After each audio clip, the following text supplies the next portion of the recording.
Hello students नमस्ते। आज चाहिँ डेरिभेटिभ वाला क्वेसन लिएर आइरहेको छु मैले। यस्तो खालको क्वेसनलाई एक लाइनमै कसरी चाहिँ आन्सर निकाल्न सकिन्छ भनेर चाहिँ म सिकाउँछु अनि हामी प्रोसेस वाइज नै जान्छौँ है। एनिभुलेसन नै एकदमै भेरी इम्पोर्टेन्ट क्वेसन हो यो पनि एउटा। यो चाहिँ कुन क्याटेगोरीको क्वेसन हो भन्दाखेरिमा हेर है, y equals to given function चाहिँ f of x to the पावरमा g of x भनेको हाम्रो बेसमा पनि ग्राउन्डमा पनि भेरिएबल छ हैन, र माथि पावरमा अथवा हेडमा पनि भेरिएबल भएको केसको चाहिँ हामीले डेरिभेटिभ कसरी गर्छौँ भन्दाखेरिमा हाम्रो नर्मल टेक्निक भनेको यो माथि भएको हेडमा भएको भेरिएबललाई अथवा फङ्सन g of x लाई ग्राउन्डमा ल्याउने टेक्निक भनेको के हो त, taking log on both sides हो। हामीले एनईबीमा त्यसरी जान्छौँ हैन, एनईबीमा प्रोसेस नै देखाउनु पर्ने हुन्छ। सो मैले त्यो प्रोसेस नै एकछिनमा डिस्कस गर्छु। अहिलेलाई चाहिँ यो क्वेसनको एन्सर चाहिँ एक लाइनमा कसरी निकाल्ने त्यसमा चाहिँ डिस्कस गरौँ है। हेर त y equals to f of x g of x छ भने dy by dx डाइरेक्ट हामीले के भनिदिन सक्छौँ भन्दाखेरिमा जे गिभन छ नि हैन, त्यही नै लेख f of x to the power g of x नै हुन्छ। अनि हेर है, तल डिनोमिनेटरमा यहाँ जुन फङ्सन छ नि फङ्सन राखिदिने, यसको डेरिभेटिभ भ्यालु माथि राख न्युमिनेटरमा, प्लस यदि फङ्सन माथि डेरिभेटिभ छ भने त्यसको इन्टिग्रल भ्यालु कति हुन्छ भन त। इन्टिग्रेसन गर्दाखेरिमा लग अफ फङ्सन आउँछ, यसलाई चाहिँ यता प्लस भन्दा राइटमा राख। अनि g of x अगाडि g of x ले मल्टिप्लाई गर, यसको डेरिभेटिभले चाहिँ यता मल्टिप्लाई गर्नु पर्यो। यही नै के हो त राइट एन्सर हो कि खासमा है। यसरी हामीले एक स्टेपमै एक लाइनमै एन्सर चेक गर्न चाहिँ सक्छौँ। यो चाहिँ इक्जाममा एन्सर चेक गर्दाखेरि चाहिँ यसरी फाइदा हुन्छ। फेरि यसरी गर्न चाहिँ पाइँदैन किनकि यो क्वेसन 3 मार्क्समा सोध्छ जेनरली हैन। 3 मार्क्समा सोधेको क्वेसनलाई डाइरेक्ट एक लाइनमा चाहिँ ननिकाल। अब हामीले एनईबीमा चाहिँ कसरी जान्छौँ त भन्ने कुरा चाहिँ मैले एकछिनमा भन्छु र यसको एन्सर कति हुन्छ ल भनिहाल। देयरफोर dy by dx भनेको यसको एन्सर कति हुँदो रहेछ त, हामीले के गर्नु पर्यो, तल ग्राउन्डमा भएको फङ्सन f of x अजुम गरेँ। मैले के गरेँ भन्दाखेरिमा sin hyperbolic x by a plus cos hyperbolic x by a लाई f of x अजुम गरेँ। माथिको nx लाई चाहिँ के गरेँ त g of x अजुम गरेँ, किनकि माथि पनि हेर है x छ, x नभइदिएको मैले डाइरेक्ट n भएको मात्रै भएको भए चाहिँ पावर रुल अप्लाई गर्थेँ। x पनि छ, सो यसको form f of x to the power g of x answer हुन्छ f of x to the power g of x भनेको के छ त sin hyperbolic x by a plus cos hyperbolic x by a f of x जे छ त्यही नै राख, to the power g of x nx नै छ भनेपछि क्वेसन जे छ त्यही राख्दिने है। अब ब्राकेट ओपन गर, तल फङ्सन भनेको यहाँनिर कति छ भन्दाखेरिमा sin हाइपरबोलिक ग्राउन्डमा भएको function sin hyperbolic x by a plus cos hyperbolic x by a, यसको डेरिभेटिभ भ्यालुले माथि मल्टिप्लाई गर, यसको डेरिभेटिभ भ्यालु कति हुन्छ sin hyperbolic x by a को derivative value cos hyperbolic x by a, अनि यो x by a को पनि डेरिभेटिभ गरेर मल्टिप्लाई गर्नु पर्यो नि त, चेन रुल। सो कति हुन्छ 1 by a plus cos hyperbolic x by a को कति हुन्छ sin hyperbolic x by a गर्नु पर्यो, फेरि x by a को डेरिभेटिभ गरेर मल्टिप्लाई गर, सो 1 by a ले मल्टिप्लाई गर्नु पर्यो। यसलाई मैले माथि राखेँ है। अनि प्लस लग अफ तल कति छ हेर त function sin hyperbolic x by a plus cos hyperbolic x by a छ, सो यसलाई यता राख sin hyperbolic x by a plus cos hyperbolic x by a राख्नु पर्यो। अनि अगाडि चाहिँ g of x ले मल्टिप्लाई गर्ने, nx ले यसको डेरिभेटिभ भ्यालुले मल्टिप्लाई गरेर यसको डेरिभेटिभ भ्यालु कति हो त सिम्पली n भयो। ल यही नै खासमा राइट एन्सर हो। यदि यसलाई अलिकति मिलाएर राख्यो भने चाहिँ के गर्न पाइन्छ भन्दाखेरिमा sin hyperbolic x by a plus cos hyperbolic x by a लाई यतिकै राखेँ टु दी पावर nx। अब यहाँबाट हेर त दुईटैबाट n छ नि, यहाँ पनि n छ यहाँ पनि n छ, n लाई मैले कमन लिदिएँ अगाडि n आयो। अनि यहाँनिर हेर त कति छ दुईटैबाट 1 by a कमन आयो भने चाहिँ कति बाँकी रह्यो त, यहाँ x छ भनेपछि x by a भयो। अनि बाँकी रहन्छ माथि sin hyperbolic x by a plus cos hyperbolic x by a, र क्यान्सल आउट हुन्छ, so 1 plus log sin hyperbolic x by a plus cos hyperbolic x by a। यो नै हाम्रो के हो त राइट एन्सर हो है। यो नै हाम्रो राइट एन्सर हो। एन्सर चेक गर्नलाई डाइरेक्टली तिमीहरूले विदिन सेकेन्ड नै गर्न सकिहाल्छ। यो अलिकति कम्प्लिकेटेड क्वेसन हो खासमा, योभन्दा धेरै सजिलो क्वेसन सोध्छ एनईबीले है, तर योसम्म तिमीहरूले राम्रोसँग हेऱ्यो भने कुनै पनि क्वेसन छुट्दैन। अब यसलाई प्रोसेस वाइज कसरी गर्ने त, यो चाहिँ जस्ट चेक गर्ने मेथड है। इक्जाममा यसरी नगर, एनईबीमा चाहिँ अलिकति प्रोसेस देखाऊ। अब प्रोसेस वाइज जान्छु, फाइनल एन्सर n इन्टु यो f of x to the power g of x by a plus log sin hyperbolic x by a plus cos hyperbolic x by a आउँछ कि आउन्न check गरौँ है त। ल गर्दै जाउँ है त। गिभन y भनेको कति छ हेर त, y भनेको हामीलाई छ sin hyperbolic x by a plus cos hyperbolic x by a to the power nx छ नि त। f of x to the power g of x, यहाँ x भएको कारणले चाहिँ हामीले के गर्छौँ taking log on both sides. यसको टेक्निक नै के हो त taking log on both sides. Taking log on both sides भनेर स्टार्ट गर्नु पर्यो। अनि कतिले अब यहाँ एलओजी को ठाउँमा एलएन लेख्न पाइन्छ कि पाइन्न अथवा एलएन लेख्ने कि एलओजी लेख्ने भन्ने चाहिँ कन्फ्युजन हुनसक्छ। लग लेखे पनि एलएन लेखे पनि सेम हो। के बुझ्नु पर्यो त, लग लेखे पनि यहाँनिर यसको चाहिँ बेस ई हो, नेचुरल लग हो भन्ने कुरा बुझ्नु पर्यो है। ल दुवैतिर मैले लग लिएँ भने कति भयो त, log Y equals to L N लेख्दा पनि हुन्छ है। यता पनि लग लिगो, log sine hyperbolic X by A plus cos hyperbolic X by A to the power N X. हामीलाई एउटा प्रोपर्टी थाहा छ लग बाई, हेर त log X to the power M छ भने हामीलाई के प्रोपर्टी थाहा छ त भन्दाखेरिमा log X to the power M भनेको के हुन्छ त, एमले मल्टिप्लाई गर्न पाउँछ एम इन्टु लग एक्स। फेरि एउटा कुरा के नबिर्स्यो भन्दाखेरिमा log X whole to the power M भयो भने चाहिँ यो चाहिँ इक्वल हुँदैन है, एम लग एक्स भन्न चाहिँ पाइँदैन। यो एक्स टु द पावरमा छ भने चाहिँ पाइयो, तर होल लग एक्समै चाहिँ पावरमा एम छ भने चाहिँ एम लग एक्स हुँदैन।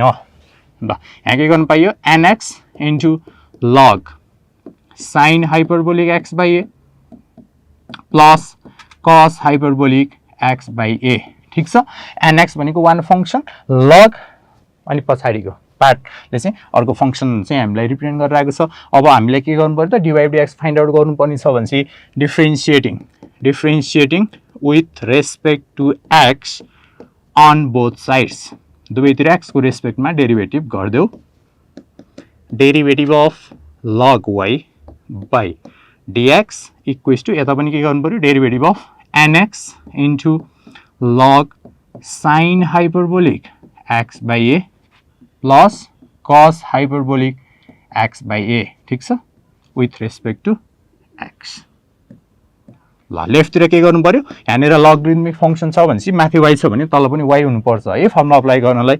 सो लग वाइ छ भने तल पनि के गर्नु पर्यो, डिवाई गर्नु पर्यो। यसलाई ब्यालेन्स गर्नलाई चेन रुल अप्लाई गरेर dy by dx equals to दुईवटा फङ्सन प्रोडक्ट फर्ममा छ भने हामीले के गर्नु पर्यो त, u into v formula apply गर्नु पर्यो डिफ्रेन्सिएसन गर्दै गर्दाखेरिमा। सो यु इन्टु बीको फर्मुला के हुन्छ भन त, युलाई एज इट इज राख, एनएक्सलाई यत्तिकै राख्नु पर्यो, derivative of next another function कति छ त, log sine hyperbolic X by A plus cos hyperbolic X by A. यहाँसम्म ठिक छ। ल यसको derivative with respect to X गर अनि प्लस एनदर फङ्सनलाई एज इट इज राख भनेको log sine hyperbolic X by A plus cos hyperbolic X by A गर्नु पर्यो है।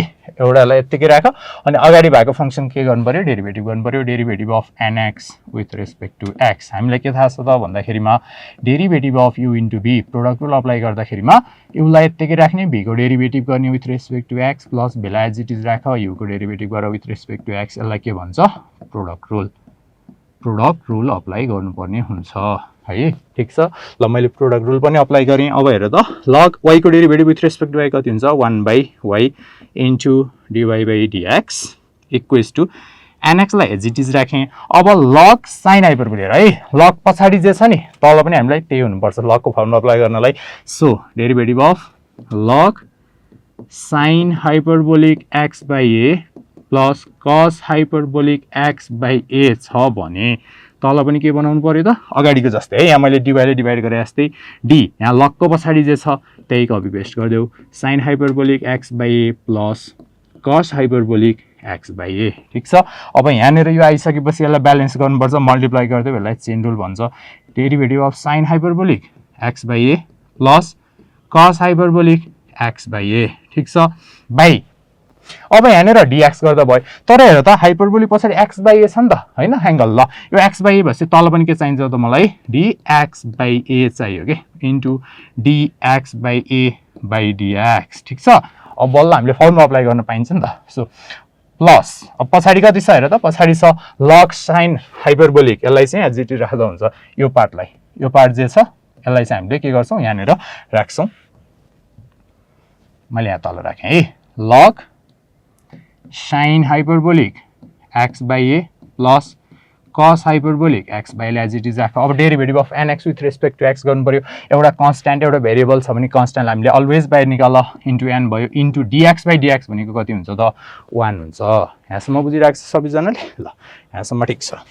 अब dy by dx equals to निकाल्नु पर्ने त यो हो नि। सो वाइलाई उता लगिदेऊ, कति हुनु भयो त y इन्टु है y इन्टु अब यहाँनिर तिमीहरूले हेऱ्यौ भने चाहिँ के देख्छ भन्दाखेरिमा यहाँ पनि nx टाइपको छ नि त होइन अनि पछाडि पनि हाम्रो n छ भन्ने बित्तिकै n कमन लिएर पनि अगाडि बढ्न पाइयो है जस्तै यहाँको यो n र यो प्लस भन्दा पछाडि यहाँनिर n छ नि हो यो दुईटाबाट चाहिँ n कमन लिदियो भने इजी हुन्छ क्याल्कुलेसन सो मैले n यहाँ राखेँ n अब बाँकी के छ हेरौँ है अब फर्मुला अप्लाई गर्ने पार्ट हो log x को derivative with respect to x जस्तो भयो यो भने कति हुन्छ 1/x जस्तो है तर x को ठाउँमा कति छ sin hyperbolic x/a plus cos hyperbolic x/a यहाँसम्म ठिक छ into derivative of sin hyperbolic x/a plus cos hyperbolic x/a को डेरिभेटिभ हेर त बीचमा प्लस छ त सम रुल अप्लाई गरिदेऊ sin हाइपरबोलिक x/a को derivative with respect to x/a कति हुन्छ cos hyperbolic x/a cos hyperbolic x/a plus अब cos को केमा जान्छ sin मा जान्छ सो sin हाइपरबोलिक x/a